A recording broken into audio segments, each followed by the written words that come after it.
Do you also find it difficult to build up a meaningful relationship with your grandchildren at a distance? As a long distance aunt to a 2-year-old in Australia, I wanted to create solutions for the millions of family members who cannot be physically together all the time. This is why I created Peekabond, an app that helps you to connect with young children at a distance. The app works with the following 3 steps. First, we give playful activities suggestions that are based on your child's development stage. These suggestions are science-based and gamified. Secondly, you can create a private family circle. And finally, we'll let you send videos back and forth so you don't have to be live at the same time and save them in one spot for your grandchild to watch. We've got over 120 content suggestions. You can build a love bank for your grandchildren. And if you go to the Cool Grandpa website and look for the affiliate links, sign up for a newsletter with a lot of inspiring content, or you can try the app for free. Is your organization looking for somebody with a unique perspective and maybe a unique message? If so, I would love to talk to you about that opportunity. I am launching my speaking practice, and I'd really love to get in front of you and your organization to discuss leadership lessons from grandfathers. I think that it is a unique take on leadership in general. From everything from being better listeners to how we can actively motivate and inspire those on our team. So, if these are some of the things that you are looking for your organization, like I said, please reach out to me. I've got a tab labeled speaking on my website. Just click over there and then get in contact with me, and let's make this happen. Welcome in. I'm excited for you to hear this conversation with Winn Egan. Now, Winn has been on the show previously, and on that episode, we spent our entire time talking about Grandparenting on Purpose, the book that he wrote with his late wife, Linda. Now, this episode is going to be solely focused on Winn's experience as being a grandfather. You're really going to enjoy this, and we get to hear a fun call that he has with his great-granddaughter. You know, technology is a great thing. You're available all the time. And I decided to leave it in just as something fun to listen in on and hear his enjoyment with reaching out and talking to his granddaughter about a very special gift that he had just sent her. So, without further ado, let's jump into our conversation.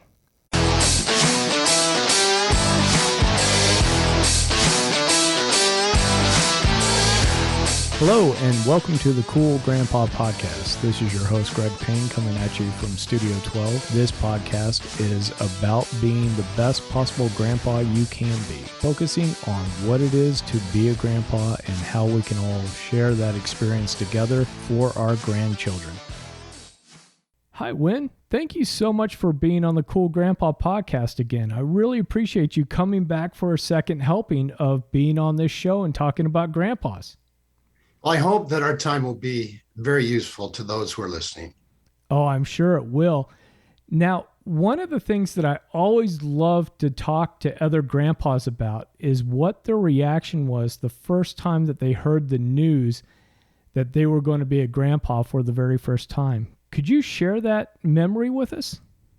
I can. You know, in some ways, it's kind of a distant memory because my oldest grandchild, who happens to be a grandson, is now in his 30s. So it was some time ago. And one of the things that's really terrific about this is we were so excited, of course, to be grandparents. I mean, we were just very, very excited. And our son at the time was just finishing his bachelor's degree and was getting ready to apply for medical school. And of course, they lived in the usual married housing. And when they announced that, that Kristen was pregnant, we were just so excited. And I have to say, when I think about the relationship I have with this grandson, Ben, it couldn't be better. We did so many things together. I remember actually making a presentation at a conference. He happened to be my son was going to medical school in Washington, D.C., and I came in for a conference, and they lived, very close to the D.C. area, and they came to my hotel, and I remember they're climbing up on the bed, and we watched, a video together, and he had a bath in the bathroom, and he's all cleaned up, and this is a moment I will never forget. I was getting ready to, leave to head back to Salt Lake City. And of course, my son and his dear wife, Kristen, and Ben took me to the airport. And I could tell I'd really connected with him, because when I got out of the car, he just wept. He was so disappointed that I had to go somewhere else. So I have I had an amazing experience with him. And I think it'd be safe to say that with most of my grandchildren, I have a really powerfully positive connection with them. Our relationship is really rock solid. That's fantastic. One of the things that I always love to hear is that story of those first moments, the first time, when you're becoming that grandfather, and then, how your world shifts and that perspective shifts. And it's great hearing how, you connected with Ben and early on, and how, it's always one of those tender moments of when the kids are crying when you leave, right? Because there's, yes, at least with me, there's a part of me that's like secretly like, yeah, I really connected with them. They're going to miss me. That's awesome. I did, I kind of did my job. But then you're also sad because they're sad. Well, the other thing is, in my mind, I can think of hundreds of events. I can think about playing basketball with him. He was very competitive. And sometimes, just to kind of tease him, I would let him get close to beating me, and then I would do what I'd call the downtown shot. And I wasn't doing it to be mean. It was just kind of fun. We had this competition. Or I remember deer hunting with him, and he wanted to build fires.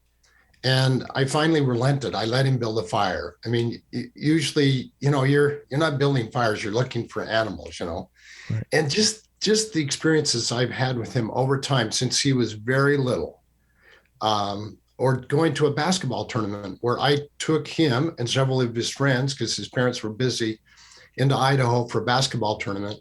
It was just a way of bonding with him that was just spectacular. And to this day, we have this great relationship.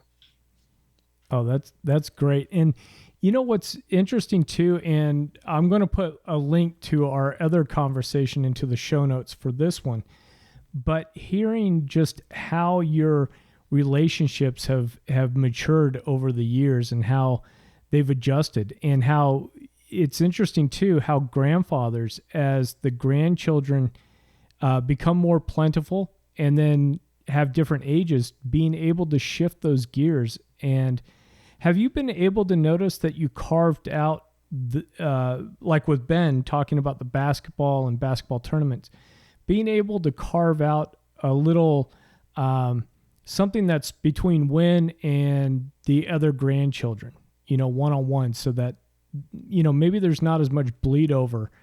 Mm-hmm. Certainly you're playing basketball with the other grandchildren, but sometimes there's a nice little, hey, this is me and, this grandson, or me and this granddaughter. This is kind of our thing. Have you been able to, or do you remember doing that? There is a story in the book. His name's Davidson. He's now in 9th grade. And about 2 years ago, I think I remember talking about this. I don't know if we talked about it earlier, but we took all of our kids on a river trip. And Davidson can be a little bit obnoxious. And when I asked his parents, I said, hey, how would you feel if Davidson and I just traveled to Moab together, just the two of us? And they rejoiced. They were so happy to have him out of the car. And his siblings felt very much the same way. And the experience we had traveling for, about 4.5 hours to Moab, Utah for a river trip was spectacular. We sang, we joked. We got him the kind of food he wanted to eat. It was just like a bonding time. So I think sometimes what you do is you spontaneously respond to things that you're seeing that are sort of telling you, oh, we ought to do this. This will work just perfectly.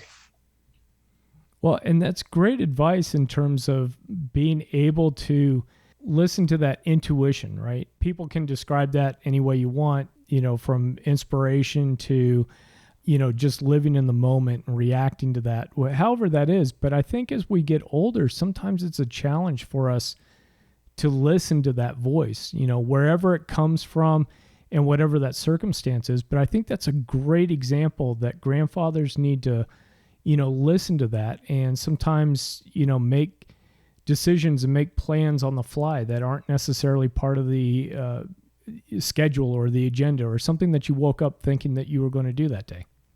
Well, one of the things that just happened is on Saturday, I have a granddaughter by the name of Jane.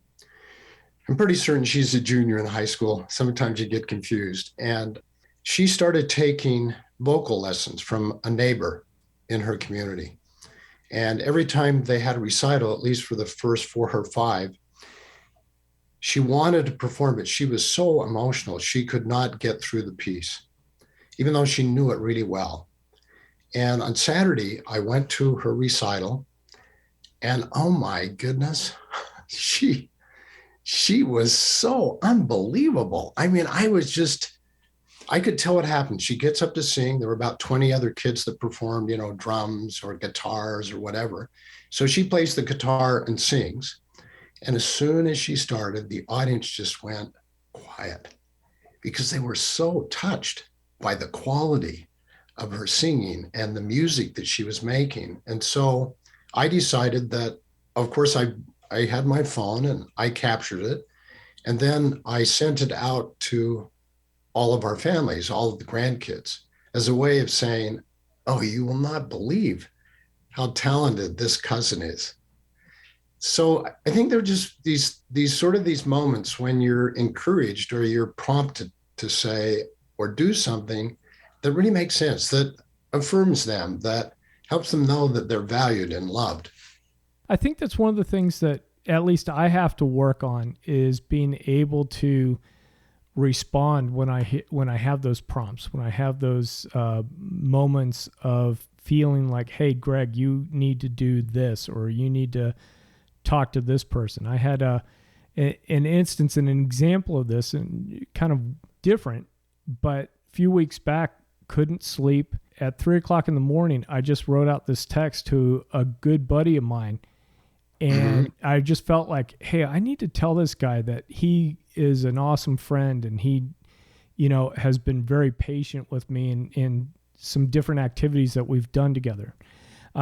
Nothing bad, but it's that a little bit of that mentor-mentee relationship. And so I shot him the text, and the next day it was just, hey, I really needed to hear this. It's one of those items that you brought up that I am working on, and I encourage other grandfathers that if you've misplaced that voice or that listening to that intuition, to bring that back out, start paying attention to it and acting on it, because not only the grandchildren could use that, but friends and family especially.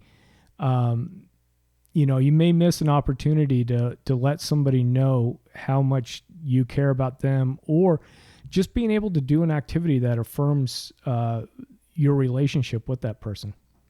By the way, another thing that's come to me as we've been talking is most of my grandchildren, with the exception of maybe 2 right now, have had to, qualify for a driver's license. And one of the things I've done with almost all of them, it's been one of the more frightening things that I do, is that early on a Sunday morning, I'll make an appointment with one of them to say, okay, you're ready to have some driving experience. And we'll often do things like, I remember with the 2 granddaughters from Haiti, who hadn't spent a lot of time in vehicles, at all. And to get kind of the spatial relationships, like when you're parking or where's the center line? Are you on the right, the left, to kind of position themselves. And I knew that this time that I spent with them was remarkably special, both for them and for me. And at least the mother of these 2 granddaughters was so relieved not to have to do it, because she just couldn't do it. And this made a gigantic difference in their lives. And just the informal conversation that we had while we're spending time together. I mean, I want you to think about how tough it is to parallel park and how much trust it takes to give someone an opportunity to potentially do that and damage your car and someone else's. I mean, it never happened.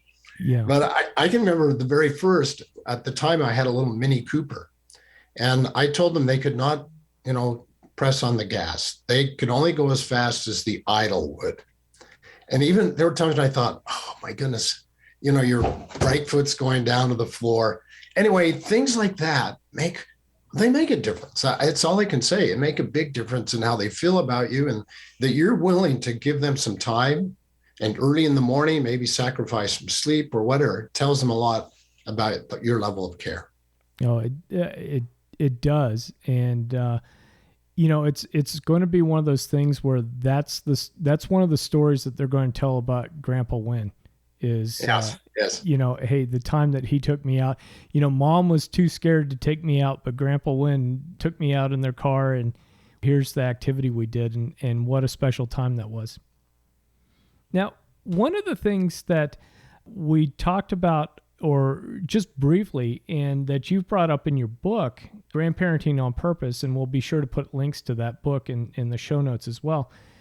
But you talked a little bit about the differences between your grandfathers and how you acted as a grandson going to their homes or when they would come visit, to how grandparents are now. And I wanted to have you revisit that a little bit with me and help us remember and compare and contrast those types of relationships that you had with your grandfathers and what you're seeing now, how the role of grandfather and grandparenting has evolved over, I don't know, let's say 60 years or more.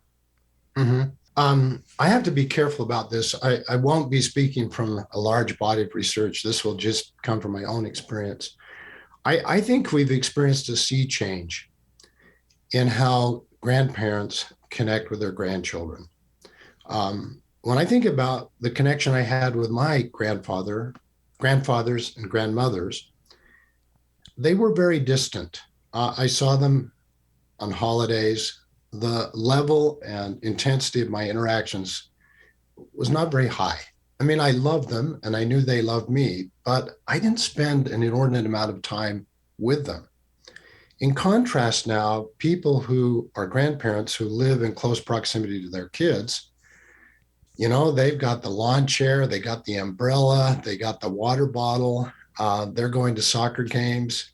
They're doing everything they can to be connected. They're often present at birthday dinners, not the ones for the kids, but the ones for adults. I think they're much more engaged. Now, there are grandparents, of course, who are less involved. And I wanted to make sure that I'm fair to everyone, but being a grandparent for some is just sort of natural. For me, being a grandparent was very natural because I grew up in a family of 11 kids. My dad was a pediatrician. I grew up loving kids. And a lot of grandparents grow up without a lot of experiences with children. So they don't have a really clear idea as to what do you do with them and how do you spend time with them. So for some grandparents, it's a discovery. I've been teaching several classes here at the University of Utah on grandparenting, and I'm often astounded at how needy some people are, just looking for ideas or things to do that don't spontaneously come to them. And this is one of the reasons we wrote the book, so that people could examine some things that we found to be really successful and really relationship centered, but were maybe new to them, things that they hadn't given consideration to. So I think you have some extremes, but as a rule, when I attend events that involve grandchildren, oh my goodness, most of the people there are grandparents. It's been interesting because talking with different people, I have come across, and I like having this conversation because some of the folks that I've talked to do remember that as a grandchild, they were to be seen and not heard. There was a very distant, formal relationship. They knew that their grandparents loved them, grandfather and grandmother, if they had both. Mhm. But it was very much a formal relationship. We do have to be careful because everybody has different relationships and different backgrounds that they bring to the table. But it's been interesting to think about that I could potentially be a grandfather much longer than I could be a father in terms Oh, of, absolutely. Yes, yes. becoming a grandfather at 48, 49. If I live to be 80 something years old, that's almost half my life, Mhm. there that I will have been a grandfather. So it's definitely interesting how those dynamics have changed with increased life expectancy. And then also, I think overall health. I was also talking to somebody too, and you may have remembered this from growing up in the Utah areas. My grandfather was a farmer. So when he was my age, he was kind of worn out. The hips and the Sure. backs and the things, life was hard and it took a toll when you were especially working manual labor as much as he was. Well, I think there also the age dynamic. My mom was the youngest in her family. So when she began to have children, her parents were older. And he was a farmer. He was also a postman. His wife, my grandmother, was a teacher. My other grandparents lived some distance from us. They too were old. So I think there are a lot of dynamics that play out. And I think people who are listening to this, hopefully what they'll do is just say, at what point in time or what kind of grandparent do I want to be? And how do I really want to be connected with my grandkids? Some grandparents, they're really not that engaged, nor are they highly motivated to be engaged. But I think most people want to have a connection with their grandkids and they savor it. And when they discover that they can make a big difference in their grandchildren's lives, then that's even more motivation. Absolutely. I think too, and like you said, part of it is figuring out what kind of grandparent do you want to be, and, Yes. and how involved do you want to be? And then once you make that decision, okay, so how do we go about building those connections and building those relationships that we want? Whether we want to be really engaged and we're going to soccer practices, not just games, but we're going to practices, right? And picking up kids from school and doing all that. Or is it a case of, hey, we're going to show up for birthdays and special events, but we're not going to be around very much? So it's it's a little bit of, hey, don't let life happen to you. A little bit of that. Make plans and decide on who you want to be and what kind of relationship you want. That writes back to the title of the book, Grandparenting on Purpose, that you really have intentionality. You really have purpose in what you're attempting to do. And you realize those purposes by doing things that give rise to really powerful relationships, not only with your grandchildren, but also with your children and their spouses. Yes, I agree. It's also, I think, listening to and taking in outside voices and observations. One of the things that you talked about in the book was that sometimes your wife Linda would be the one that would point out to you things that are going on with the grandchildren, and so I thought it was great that you brought that up, because I know sometimes when I'm with my grandchildren, they're very young. Their ages, think when this comes out, 4 to, I don't know, 3 months. Yes. I miss things because I'm looking at this as a grandpa and I'm looking at this relationship and the kids one way. And then I think we're fortunate that we have their parents and then our wives that can point things out to us. And I don't know if you wanted to share maybe some examples of some things where maybe Linda pointed out to you and said, hey, Winn, are you seeing this? Or have you noticed this about this grandchild? I think this will surprise you a little bit, Craig, but I love to read. And as you know, I was an academic for basically 30 years.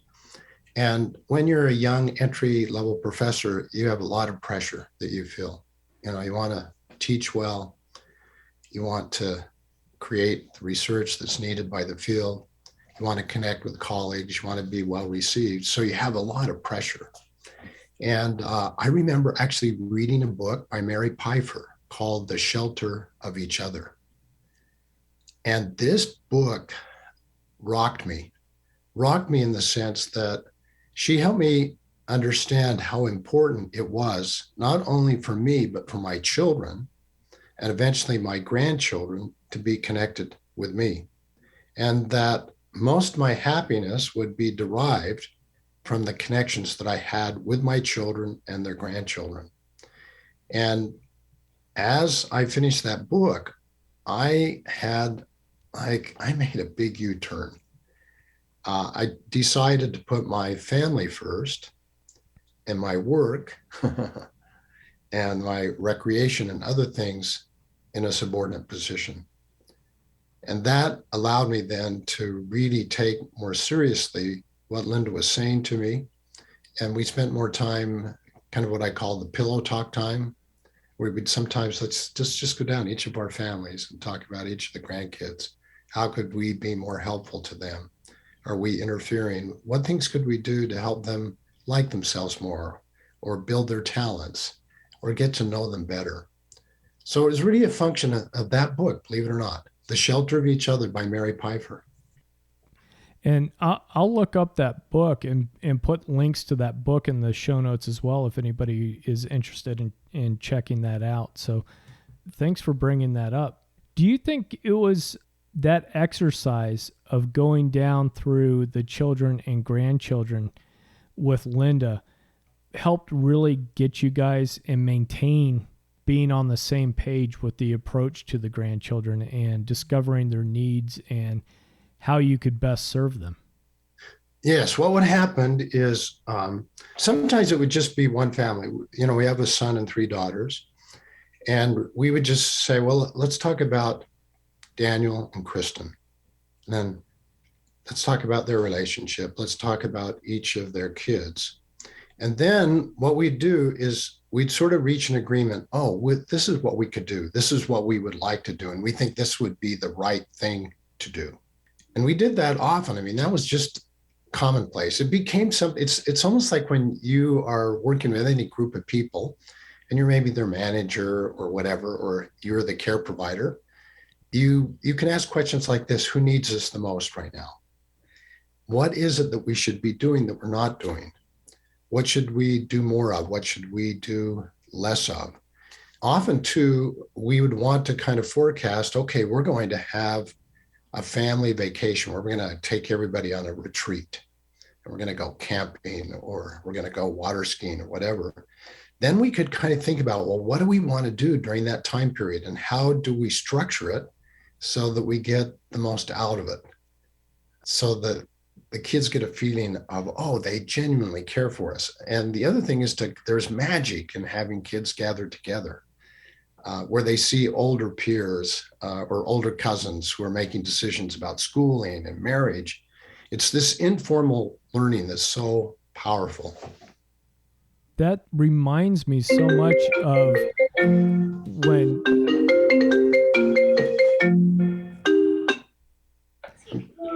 Hi. Hannah, I'm recording a videotape, so let me call you back. Oh, okay. Okay, thanks, sweetheart. I have opened your little Oh, okay, I'll call you back. Okay, sounds good. Okay, bye. All right. There's a great example right there. Oh my goodness. Oh, that was fun. I almost felt like, hey, put her on. We'll talk to Hannah for a little bit. You know what? If you want to do that, should we do it? We can. Sure. Because this is a really great example of grandparenting. Hold on just a minute. Hello. Hey, Hannah. Yes. I want to know if you want to give us permission to involve you in this in this video that we're making. It's actually, what is it? Well, it's on grandparenting. And it's just perfect, the example that you're going to provide, so let me set the stage, Greg. Okay.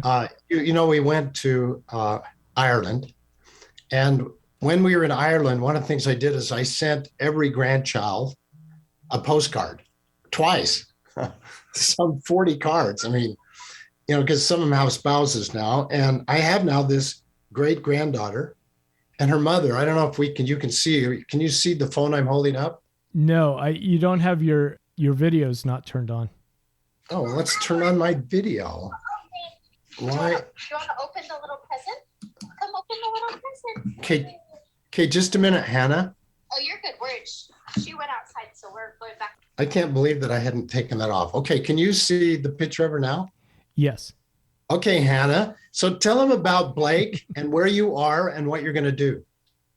So we are at my parents' house, and Blake is 2.5. And she wants to open her present from her grandpa. Yeah. We're going to do a present. Come here, let's do our present.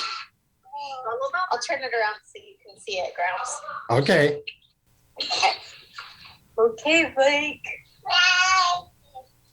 Okay, and here's Blake. Here it is. So there's the present. Oh, and I'm so excited to see how she's going to respond. She's my great granddaughter. What's that? What's that, Blake? And Blake is an adorable little 2.5-year-old with she's long got her hair. Wow. And has a little sheep hat from Ireland. Yeah, there are more sheep in Ireland than there are people. Kind of sounds like Wyoming. There's another one. What is it? What is that? That's it. That's it. Look how cute. Look, Grandpa. Okay, happy surprise, you two. Look, she's putting on the hat. Yep. Oh, she loves it. Thanks, Grandpa. Okay, we love you. Love you too. Thank you. Oh, thank you. Okay, goodbye. Bye. And I know for the folks that were listening in, so what we had was an impromptu video call with Hannah and little Blake. And Blake got her present from Grandpa, who just returned from Ireland. So she had a little sheep hat and then a sheep that she got to play with, a nice little stuffed sheep. Yes. Anyway, it's a way of connecting. And of course, all of them got postcards. And because she's my only great granddaughter, she got something kind of special. That's what you get for being first. Yeah, exactly. Yep. Well, that's awesome. I enjoyed so much, seeing that. One of the things too that I wanted to talk about, and this is going to be, I don't know, it's not touchy, but it's sometimes a difficult topic, and you bring it up in your book, and I didn't ask you about it the last time we talked, but your idea and your feelings and experiences with grandfathers helping to be, I don't know, lack of a better word, maybe a spiritual guide, and what your experience has been with that, and some along the lines of what your feelings are as far as how far and how appropriate is it for grandfathers to insert themselves into, whether it's religious upbringing or keeping it at a higher level, a spiritual, upbringing of grandchildren. Mm-hmm. I know this is kind of a touchy topic, and in the book, I tried to talk about what was meant by spirituality. And it can be many things to many people. In most instances, it's a connection that we have with each other and with deity or with God. And one of the things that happened is my oldest grandson, we've talked about Ben several times, who's now in his 30s. In the period between his junior and senior year, he said, Grandpa, would you be willing to spend some time with me early in the morning? Just talking about things, about morality, about what's right, what's wrong. Would you be willing to spend some time in what we call spiritual texts? He didn't use that term, but could we spend some time just together, talking about those kinds of things? and giving me a sense for what kind of philosophy would I want to embrace as I move through my life. So for that entire summer, one morning a week, I'd get up very early and go to his home, and we would sit down, and we just had an amazing time. We talked about things that he wanted to talk about, that he considered to be kind of spiritual topics. And we talked about other kinds of things that we do to manifest spirituality in our lives. And what happened is that that process cascaded. So virtually all of my grandsons during the summer or their senior year, I spent one morning a week with them. And it'd only be like for 15 or 20 minutes, and it could be different topics. But on a more broad scale, one of the things we've tried to do in our family is to give our grandchildren opportunities to connect with people their same age, people older, younger, to give service. That's probably a simple way to say it. So they've had a ton of experiences, for instance, providing meals for kids who have cancer who've come to Park City to ski, and they'll do it for a week. So they learn how to, serve food and clear tables and connect with people who are different from themselves. Another granddaughter has juvenile diabetes, and for 5 to 7 years, we did the diabetes walk, and they learned how to do, we did pancakes for 3,000 people, and they recruited friends. So it's mostly by doing rather than by telling. And the other thing I think I would say is, and this will make total sense to most people, is what you say in your behavior says more than what you say in words. And so you try to be an example of a person who loves others, that's helpful to people who are economically challenged or who are different from yourself. And we have done that, I think, from the time they were, just very young to the present. We have these projects that we do. We're particularly connected now with refugees, for helping them orient themselves, become accustomed to a new country, raising monies for really fantastic events. One of the things that we're connected with right now is a piano program where we're offering to 50 plus individuals, mostly children, free piano lessons. And wow. if they can't afford a piano or don't have one in their home, they can earn one for their family. So there are all kinds of things you can do to kind of embrace the kind of spirituality that you're looking for or hoping that they will choose.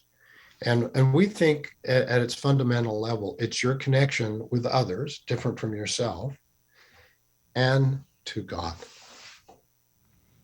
The thing I like about that was you were talking about the doing part versus the talking, because I think sometimes, at least as a father, I found myself doing more talking than listening. And that's one of those lessons that I think we get to gain as we get older, is that perspective of, I don't need to sit this young man, young woman down and tell them what's what and all this. It's, hey, why don't you come out with me and help us with the juvenile diabetes walk, or help me with this, or do that.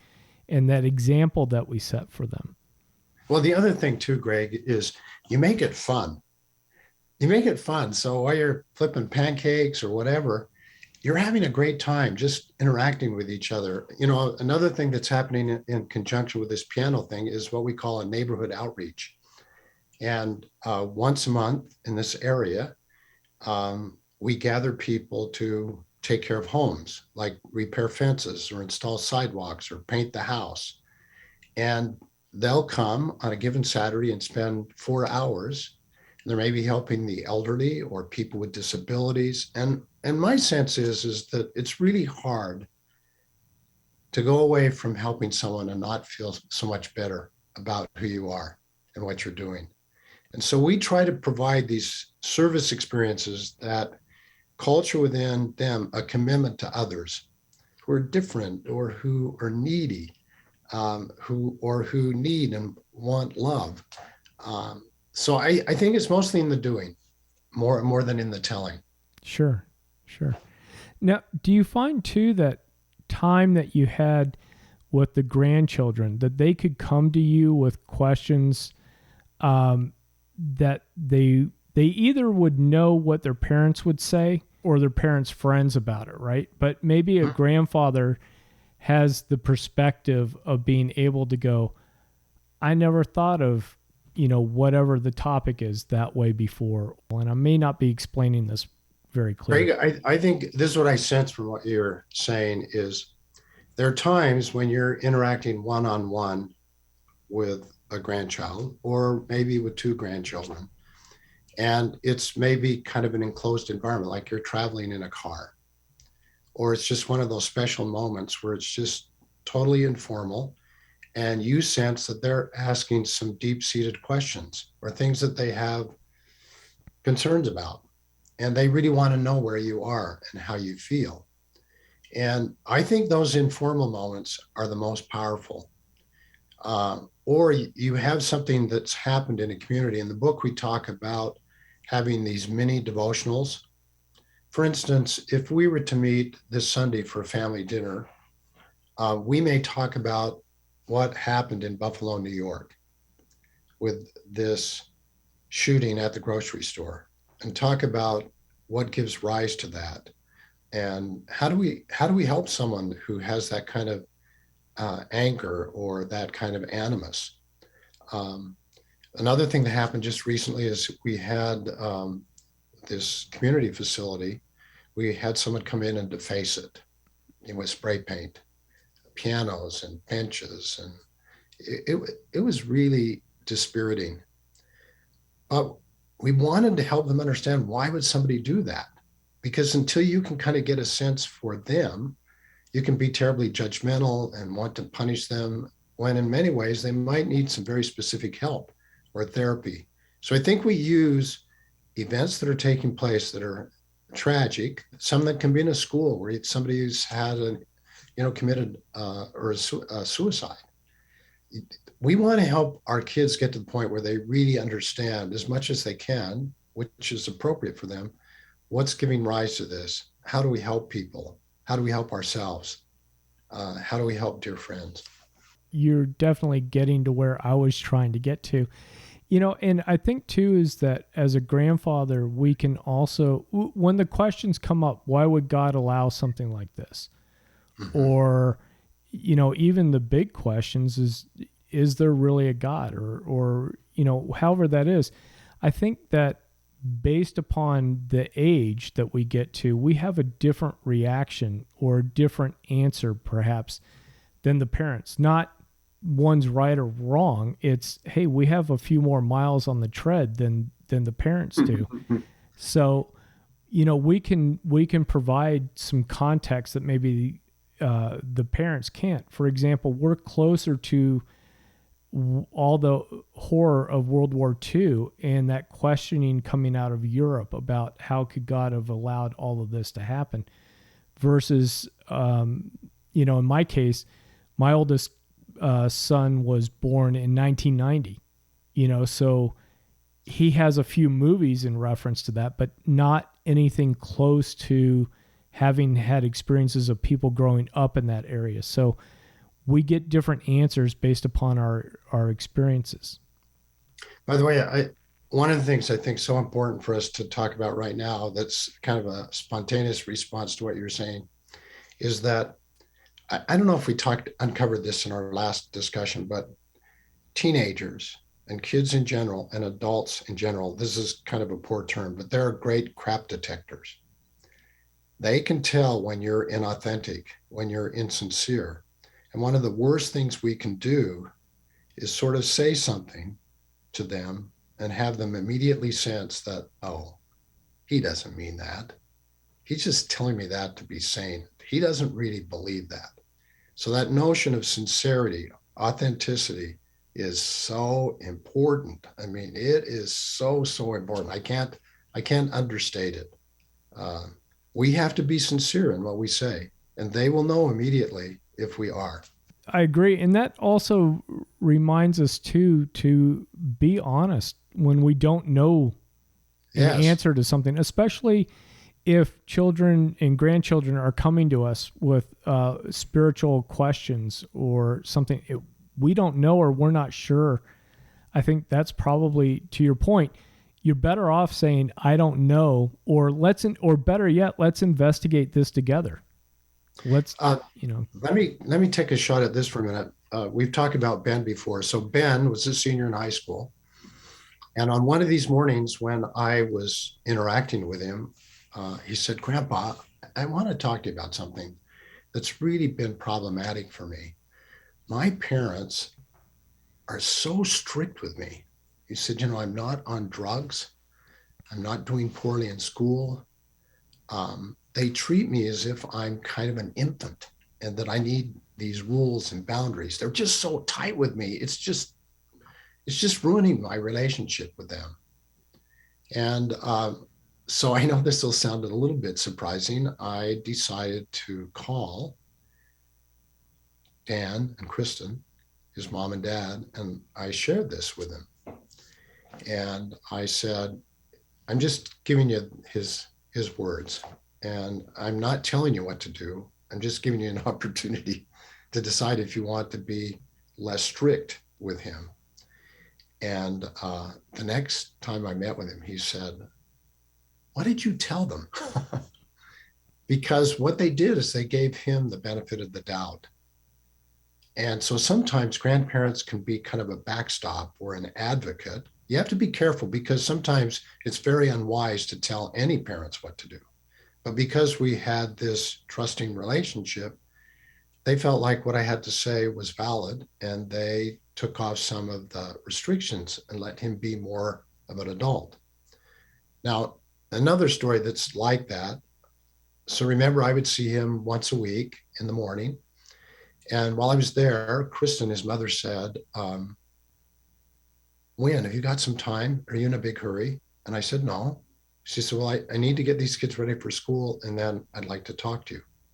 And of course, in my mind, I'm going, well, what does she want to talk to me about? I was really kind of nervous because I wasn't certain what the topic would be. We sat down in her kitchen, and she said, and this just blew me away. She said, Winn, I really trust you, and I have a great relationship with you. So I'm going to ask you a question, and I hope you'll be honest in responding.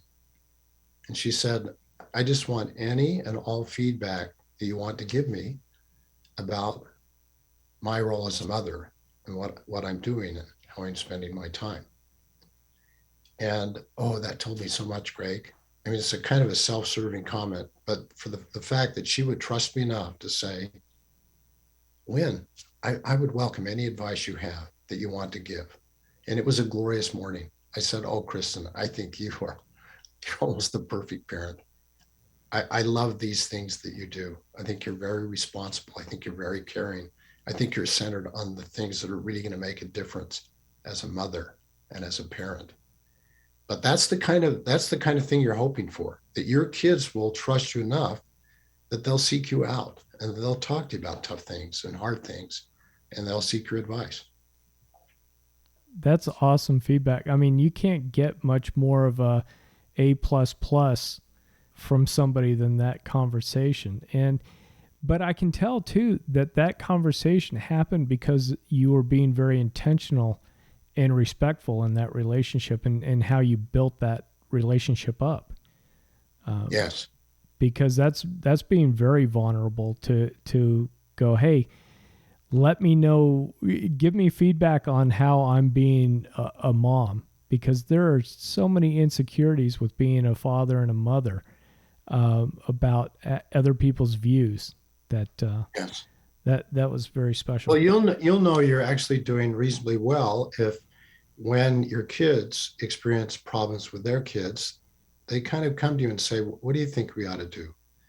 Are we doing the right thing? And sometimes, like you said, if you have no idea as to what counsel to give, you say, this is something we want to be helpful with, but I just don't feel like we're in a position right now to be very helpful, but we'll do some bush beating if we need to, read some things or go to some advocacy groups, or we can do that. But we're so pleased that you would seek our advice. Yeah. Now, one thing I want to do and pivot topics a little bit is that you've got a couple of the granddaughters that were adopted. Is that correct? Yes, they came 13, 15, and a little boy, Davidson, who's now a ninth grader. He came as a kindergartner. So we had three come simultaneously from Haiti. How was the interaction and how did you build up a relationship with them? Welcoming them into the family and then making sure that they were getting along with the cousins and introduced with them. What were some of those steps?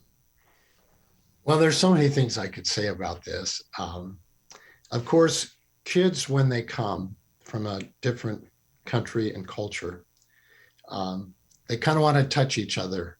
They want to touch their hair. They're not used to seeing somebody who's blonde or someone who has blue eyes, somebody who has straight hair versus somebody who has kinky hair. And so there was just sort of these natural things. I watched them, with cousins where they'd comb their cousin's hair. And they try to figure out, well, how do you comb the hair that's of this variety? And so we naturally have these events that happen with some regularity, family dinners, family parties, family celebrations. But I can say that initially, and this may sound somewhat peculiar to you, is on a given day, usually on Thursdays, I would pick up the two granddaughters, Esther and Tanette. Esther was the oldest one, Tanette was the younger, so 15 and 13. And my wife had always wanted me to find someone to help clean our house. I said, no, I like cleaning our house. And Esther and Tanette, we're going to become your cleaning department, okay? And I remember we did this probably for a year and a half, maybe 2 years. I picked them up. And at first, because they spoke Haitian, a kind of French Creole, we sometimes I would point to this as a mop, or this is a sponge, or this is a rag, or whatever. And we did that, and that became just our informal way of doing things together. We would do windows, or we'd do bathrooms, or we would vacuum. And so on the way from school to our home, and then taking them back home, it was just a natural way for us to connect with each other. And of course, they got paid. And so it was a neat experience. And of course, these are the same two that I spent a lot more time teaching them how to drive. So we just tried to gradually integrate them into everything that we were doing. And if they needed help with school, like a couple of times, Tanette called me and said, could you come and be a guest speaker in our class as an author? Or can you help me with this project? Would you mind reading this for me and helping me correct it? So we did a lot of different things like that. Anything that seemed to make sense that would advance their language or their sociality or their growth, we embraced. Oh, that's great. Well, and I like the idea of being able to spend that you carved out time with being the cleaning the house, but it's that activity that you're doing together, right? Yes. And I'm sure there was a lot of fun and there was a lot of, back and forth during that period. Okay, yeah, go ahead. So I want you to think about it. In this Mini that I had, you had these two buttons you could push because you had heated seats. And you don't need heated seats, of course, during the summer. But we had sort of this game where we would sort of, as surreptitiously as we could, activate the other one's seat, without them knowing. And then they would discover, oh no, who did that? And it became kind of game-like. And something that we still joke about to this day. It's just ways of thinking, oh, how can we gamify or make something fun or less tedious by just making a game of it? Oh yeah, no, that I like that. That mix of the play and everything else that's involved with it. Because especially it's got to be helpful too that you were being playful, that you weren't this older person that we go back to being standoffish and formal and all of that, but that you had that playfulness within you that allowed them to connect and allowed Well, that to happen. the other thing is I like to social dance. And when we would have a party or we'd go to a wedding reception or whatever, we had a great time teaching them how to dance. And even now, when we go to a party or a place where there's dancing, it's just commonplace for us to spend time together in that fashion. Man, that's awesome. And those are going to be such great memories and conversations that they're having with their friends and with other people that, oh, my grandpa used to dance with me all the time, and all this. Yes. That's just awesome. Well, when I've had you on for a good while here, was there anything else that you wanted to speak about or touch base on that maybe I haven't asked you? I think you did ask me about Nate. Oh, yes. In the book, we talk about him briefly. This is a 40-plus-year-old man with disabilities. He actually lives with his niece. She's a college student. She's getting married this month. And the remarkable thing about Nate is Nate lives in a neighborhood where he has more friends than most people that we know. For some reason, he has been blessed with this capacity to connect with people. He he has more dinner appointments than anybody I know on the planet. And because he's so well received in the neighborhood, he feels comfortable and he feels at home. He is a very happy man. And the other thing that's happened, because of the skill of his parents and relatives, he's become very good in using public transportation. So he goes to a work site every day, gets there on a bus, takes another bus, and comes home. He has a very active kind of social life because he's connected to the community. And he'll often come to my home and say, "Hey, Winn, can I talk to you right now?" I said, "Oh, I'd love to talk to you as long as we can work while we're talking." He said, "Okay, that's good. I don't want to interfere with your work." So it's a very natural thing. Like when we have the turkey bowl, Thanksgiving, he loves it because he feels accepted. He's able to run with the ball or to kick the ball or to be a part of the competition at his own level and own discretion. So I think, I guess the way we could maybe bring this to a close is that as grandparents, we want to become remarkably sensitive to what we see happening in our families and what needs do we see emerging. And when we know we can be helpful to parents or grandchildren in meeting some of those needs and helping them discover who they are and what they're capable of, we want to do that. And what that will ensure over time is they will sense this deep and authentic love for them. And it will influence almost everything they do. And then over time, as they become parents and grandparents, hopefully they'll emulate these same principles and practices. And we'll have many, many more happy families than we presently do. That's great. And I love that goal, because it is something that I hope the audience of this podcast takes into account, is this idea of being purposeful and being mindful of the needs of others, not just our grandchildren, but our spouses and our friends and family around us. Because in doing that, hopefully we do make our little corner of the world that much better. We can't cure everything. That's not our job. But, we can influence those that we can influence. So I appreciate those words. Great. Thanks so much for hosting this podcast and hopefully making a gigantic difference for grandparents and grandfathers who want to be way cool. Well, thank you so much for being on here. I really appreciate it. What a fun conversation with Winn. I really enjoyed hearing his impromptu conversation with his great-granddaughter. That just made me laugh. I also enjoyed Winn talking to us about being an active role model with our grandchildren. It's one thing to sit there and have a serious discussion with somebody about life and spirituality and philosophy and whatnot, some of these in values, right? But it's another thing to invite those grandchildren along to see what you value and to help out and join in that active teaching moment. You know, it just reminded me about how powerful it is to walk the walk versus talk the talk. What was your big takeaway in this conversation? Winn and I would love to hear from you, so please go to the comments section of this episode and drop us a note. Leave us what was your big takeaway from this? We'd love to hear from you and interact with you. So, until next time, I want you to remember to stay cool.